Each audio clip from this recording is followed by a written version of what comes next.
एक बार एक नगर में एक संत टहलते टहलते पहुंचे। भिक्षा का समय हो गया कि भोजन कर लिया जाए, कहीं भिक्षा मिल जाए तो अच्छा है। पास में ही देखा कोई सभ्य सा घर दिखाई पड़ रहा था। उन्हें लगा चलो यहां भिक्षा कर ली जाए। द्वार पे जाके बोले नारायण हरि। बोले आओ महाराज, पधारो पधारो पधारो, बड़े भाग्य हमारे घर संत पधारे। भाग्य बड़े जागर संत पधारे, संतों की महिमा वेद उचारे। भाग्य बड़े जागर संत पधारे। बोले पधारो महाराज, भोजन पाओ, भिक्षा करो। बड़े प्रेम से भोजन कराया, भिक्षा हुई। संत ने सोचा कि ये ऐसा तो लग नहीं रहा व्यक्ति इसकी रुचि से कि ये सत्संग सुने। सर्वोपरि तो सत्संग ही होता है, और पहले से ये भिक्षा और शिक्षा का नाता संतों का समाज से रहा है। भिक्षा ले ली तो कुछ शिक्षा भी दे दी, लेकिन ये शिक्षा लेने के मूड में भी नहीं लग रहा है और ऐसा ध्यान से सुन पाएगा ऐसा नहीं लग रहा है। चलो कुछ देते चले। इससे यहां से भिक्षा की, झोली से निकाल के बोले ये एक पत्थर है, इसको रख ले। बड़ा अच्छा है, बड़ा कीमती है, वक्त पड़े पे काम आ सकता है। इससे संबंधित कुछ बातें जो है मैंने इस कागज पे लिख दी है, इनको भी रख ले। बोले ठीक है महाराज, अच्छी बात है, और रख लिया। और महाराज की बात हल्के में ले ली। महाराज तो चले गए। महाराज को तो हिमालय में फिर अपनी कुटिया बनी थी, कहीं रहते थे।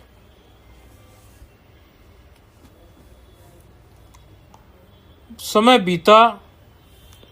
ये व्यक्ति का अच्छा व्यापार था, लेकिन समय तो ऊपर नीचे चलता है ना। कई बार व्यापार अच्छा भी होता है, कई बार डाउन भी होता है। समय बीता तो व्यापार में इनको थोड़ा घाटा हो गया।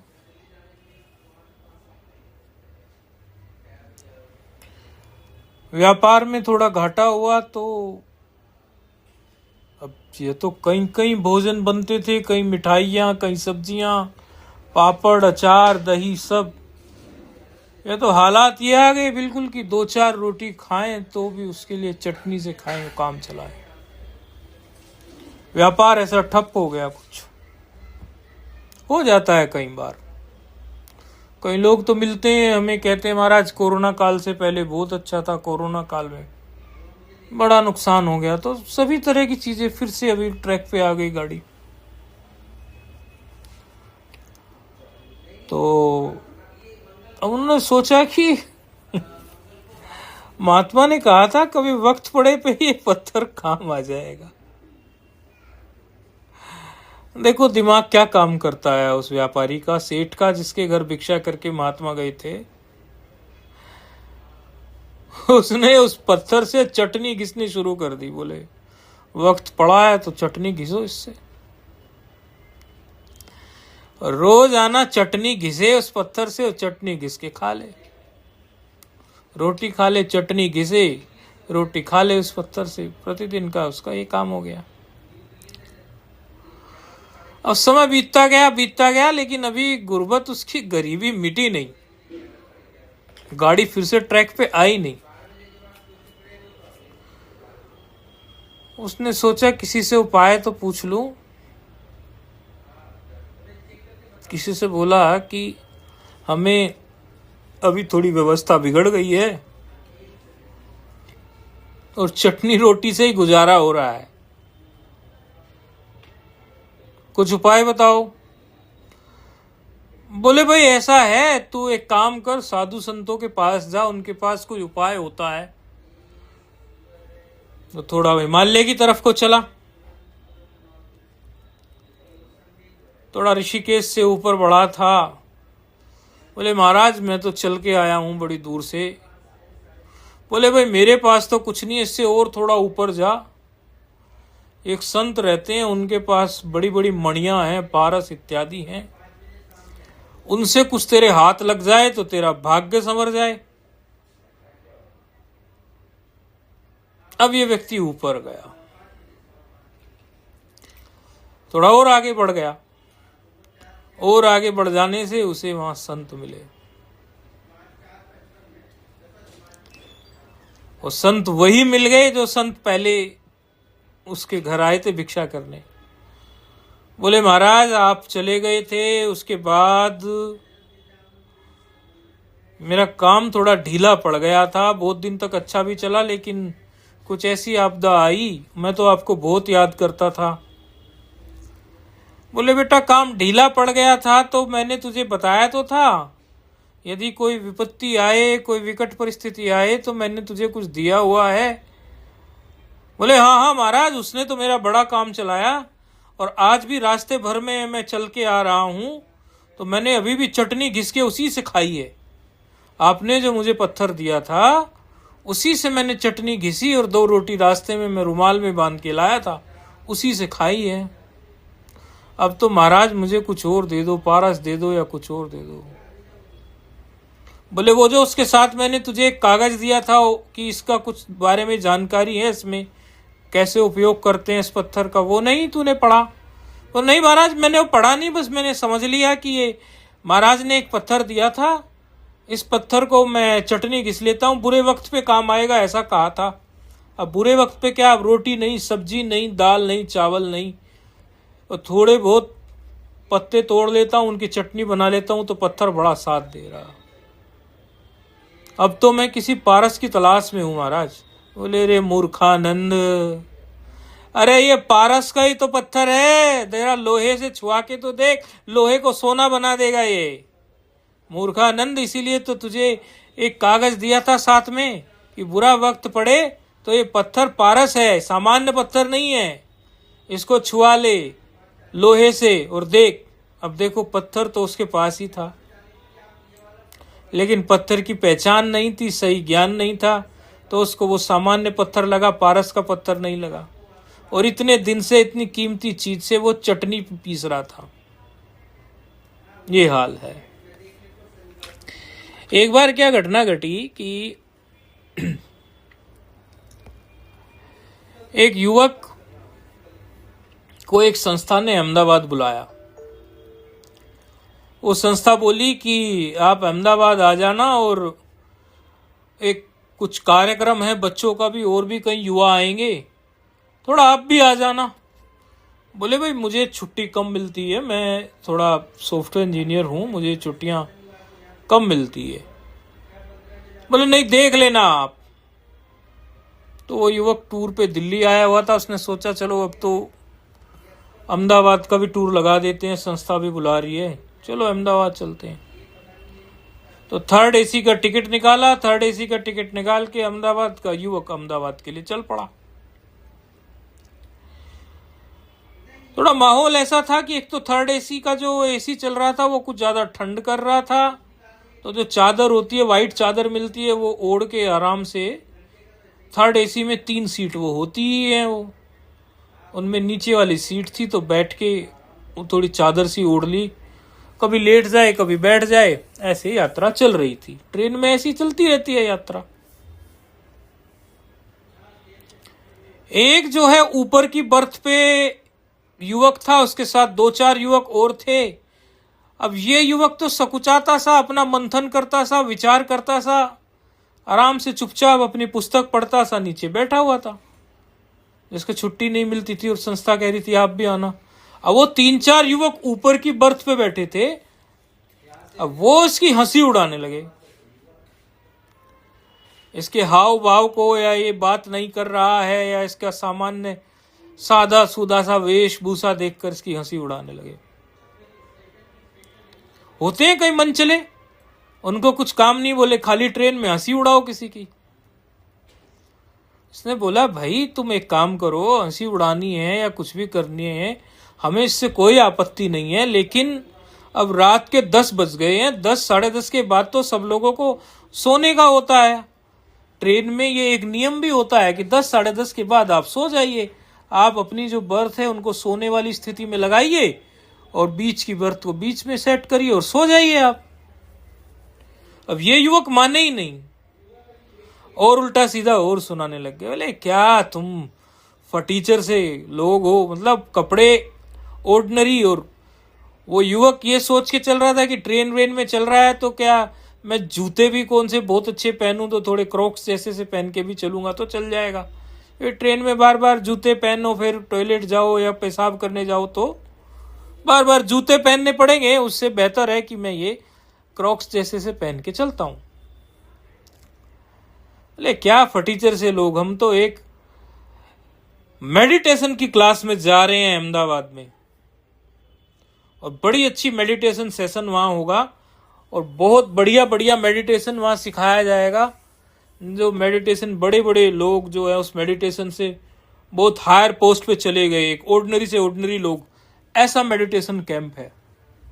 और तुम फटीचर लोग पता नहीं कहां से कैसे कैसे किसने थर्ड एसी का, आपस में बात कर रहे हैं वो लोग युवक, और इशारा उसी तरफ कर रहे, यानी चिढ़ाने का। तो सोचा भाई कर लो, कोई बात नहीं है, कोई बात नहीं। वो युवक चला गया। अब जाने के बाद में वो युवक का जो प्रोग्राम था वहां, मतलब जिस प्रोग्राम में युवक जा रहा था वहां चला गया। रात को देर से पहुंचा, जाके सो गया। सुबह स्नान आदि करके जो प्रोग्राम में कुर्सियां बिछी थी, उन स्टेज लगी हुई थी, कुर्सियों पे जाके बैठ गया। अब थोड़ी देर के बाद जो है वो जो प्रोग्राम को ऑर्गेनाइज कर रहे थे वो वरदराज भाई करके एक थे, तो वरदराज भाई ने कहा कि आज हम आपको ऐसे व्यक्ति से मिलवाने जा रहे हैं जो एक सामान्य सा दिखने में और सामान्य सा जीवन जीते हुए भी अंदर से बहुत ऊंचाई को प्राप्त हैं, और इन्होंने अपने जीवन में एकाग्रता को बहुत अच्छा साधा है और एकाग्रता के कई प्रयोग करके इन्होंने जीवन में आई कठिनाइयों को दूर किया है। इनके जीवन में बहुत सारी घटनाएं हैं जिनको इन्होंने एकाग्रता, त्राटक के मेडिटेशन से, एकाग्रता से, ध्यान से इन्होंने उन समस्याओं को टाल लिया है। तो हम इन्हीं का अनुभव पूछ लेते हैं, ज्यादा कुछ कहते नहीं, और स्टेज पे उस युवक का नाम बोल दिया।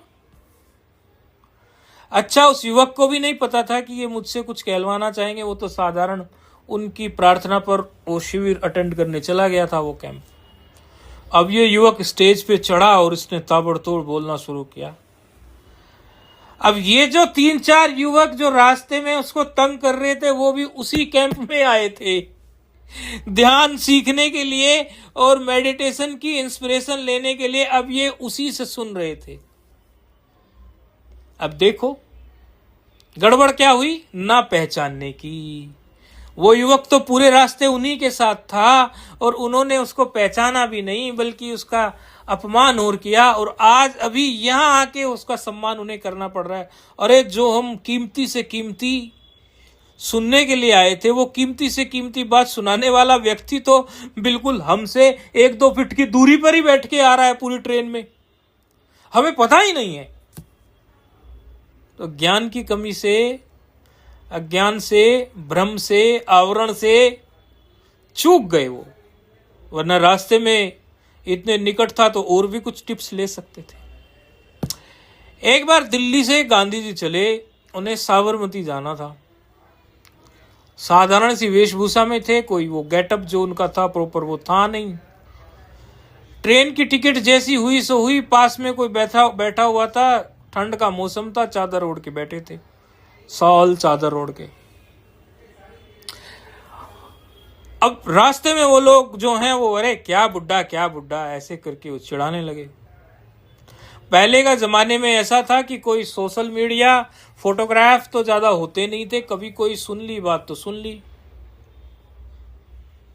बोले कहां जा रहे हो, बोले हम साबरमती जा रहे हैं, साबरमती, और उसे बुड्ढा कर करके जो चिढ़ाते रहे गांधी जी को। वो अब गाड़ी चलते चलते दिल्ली से आगे धीरे धीरे जयपुर वयपुर क्रॉस करती हुई आबू पहुंची। आबू, अब आबू में आते ही आबू स्टेशन से जो उनके चाहने वाले थे गांधी के, वो गांधी जी का आए और स्वागत किए, माला पहनाए और चरण वरण स्पर्श किए।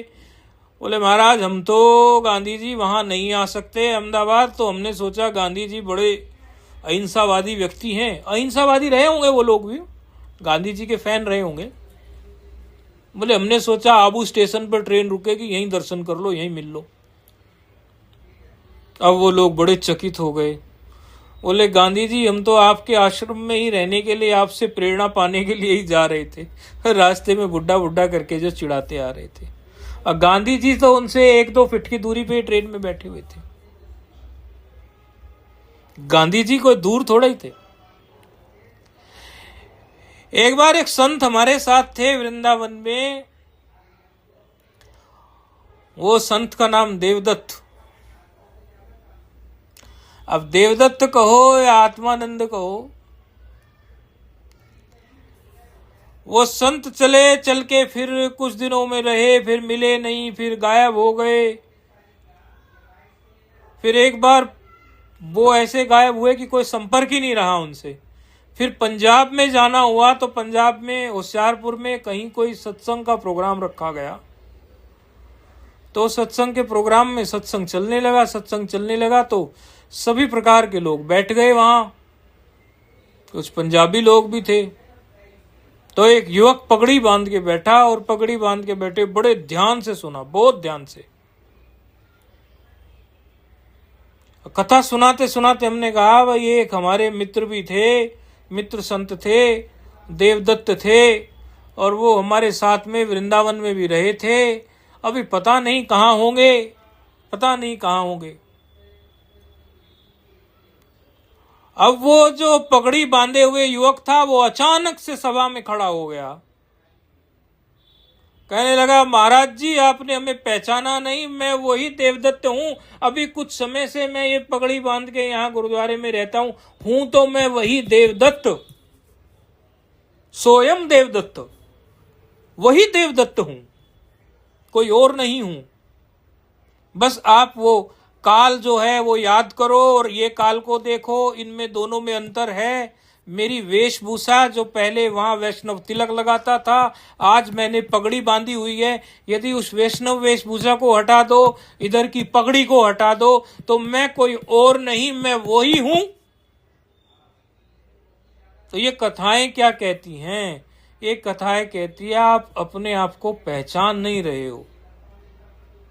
गुरु जब उपदेश करते हैं, कहते हैं कि तत्वमसि, वो ये नहीं कहते कि तत्व भविष्यति, कि वो तत्व तो भविष्य में हो जाएगा, या वो तत्व तो भविष्य काल की जगह भूतकाल में था।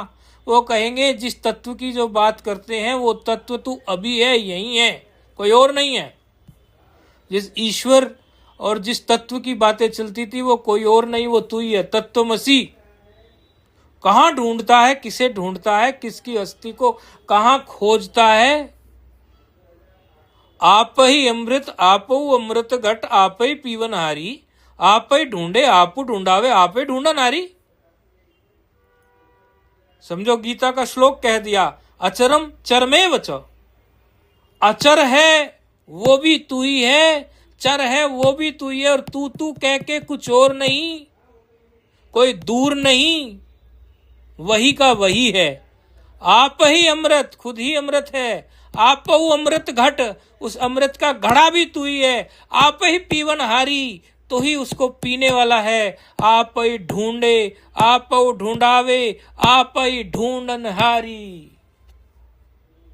ये मेरे भाई किधर ढूंढता है? बस जानकारी का अभाव है। अरे ये गुरमीत ही देवदत्त है, यही आत्मानंद है, और कोई नहीं है, ये वही का वही है। जिसे तू ढूंढता है वो तू ही है। अचरम चर में बचा, जो चर है वो भी वही परमात्मा है। जो अचर है, जो नहीं चलता, अर्थात जो उसको तू जड़ समझता है, वो भी वही परब्रह्म परमात्मा है। और जिसे तू चलितमान चर समझता है, वो भी वही परब्रह्म परमात्मा है।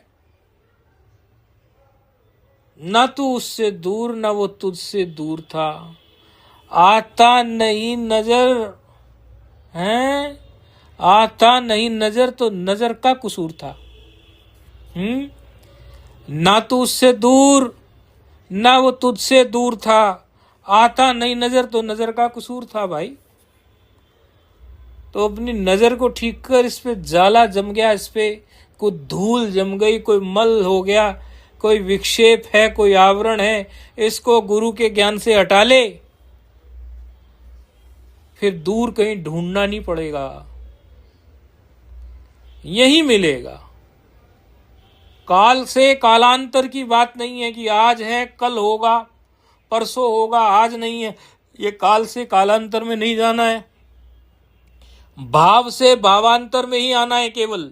अभी जो तू अपने को दूर समझ बैठा है, अभी अपने को तू निकट समझेगा तो पास के पास है, इससे पास और क्या है। ढूंढने वाला भी तू ही है, जो ढूंढा जाएगा वो भी तू ही है, सब कुछ तू ही है। अभिन्न निमित्त उपादान कारण। घड़े में एक घड़े को बनाने वाला है, एक मिट्टी है, एक घड़ा है, तीन चीज है। एक घट है, घड़ा माना घट, व्याकरण में संस्कृत में कहते हैं घट, संस्कृत साहित्यिक भाषा में घट बोल देते हैं, वैसे आम भाषा में आप लोग घड़ा बोल देते हो, बात तो एक ही है। जैसे कपड़े को पट बोल देते हैं साहित्यिक भाषा में, शास्त्रीय भाषा में। एक घड़ा है, एक घड़े को बनाने वाला है, एक मिट्टी है, तीन चीजें यहां पर। लेकिन परमात्मा का ऐसे नहीं है, तीन चीज नहीं है। संसार को बनाने वाला भी वही है, जिस मसाले से बनता है संसार वो मसाला भी वही है, अर्थात उपादान उसका कारण। उपादान माना मटेरियल कॉज, उपादान कारण मीन्स मटेरियल कॉज। मेकर भी वही है, मटेरियल कॉज भी वही है, और जो बन के दिखेगा वो भी वही है, अर्थात संसार भी वही है। यानी बनाने वाला भी परमात्मा, बनने वाला भी परमात्मा, और उसका बनने का जो मटेरियल है पंच महाभूत, वो भी तो परब्रह्म परमात्मा ही पंच महाभूत बन के बैठा है। और फिर जो है अव्याकृत व्याकृत सब वही तो है, अचरम चरमेव च। आप उसको कितना दूर समझते हो, 1 इंच की भी दूरी नहीं है, आपके बिल्कुल पासम पास है। ट्रेन वाले यात्री की तो 1-2 फीट की दूरी गांधी जी से थी, और उस युवक से थी, वो युवक भी यही है। या आत्मानंद तो थोड़ा देश काल की परिस्थिति से देवदत्त इधर उधर हो गया था, लेकिन वो तो ना देश काल की परिस्थिति है, बस खाली आता नहीं नजर तो नजर का कसूर है। आप ही अमृत आपू अमृत घट, आप ही पीवनहारी, आप ही ढूंढे आपू ढूंढावे, आप ही ढूंढनहारी। बिल्कुल भी दूर नहीं है, बस खाली आप गोता तो लगाओ, अंदर झांकने की कोशिश तो करो। वही का वही परब्रह्म परमात्मा आपके अंदर ही है। उसको जितना दूर समझोगे वो दूर का दूर है, और जितना पास समझोगे वो पास का पास है। आप अपनी दृष्टि को बदलिए, ये दृष्टि को बाहर इतना मत बिखेरिए कि बाहर बाहर बाहर बाहर दिखता जा रहा है सब कुछ। इसको अंदर अंदर लाइए, अंदर झांकिए, तो आपको पता चल जाएगा कि खोजने वाला भी वही है, खोजी जाने वाली वस्तु भी वही है, और खोज भी वही है। नारायण नारायण।